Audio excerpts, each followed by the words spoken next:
You've Febrezed your house to death, but that moldy smell still makes guests scrunch their faces.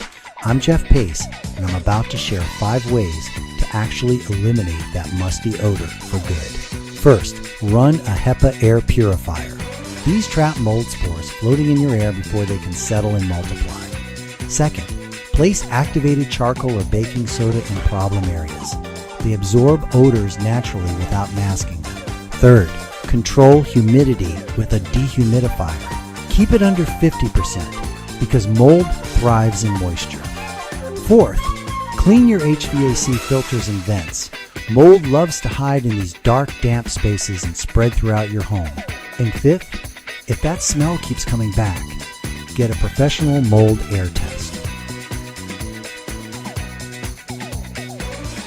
Here's the truth. Persistent odors mean there's probably hidden mold in your air or walls. That's where MD Mold Testing comes in. We identify and solve the problem before it affects your health. Visit mdmoldtesting.com or comment mold free below to get your free Breathe Clean home air quality survival guide. Let's make your home mold free and your air fresh again.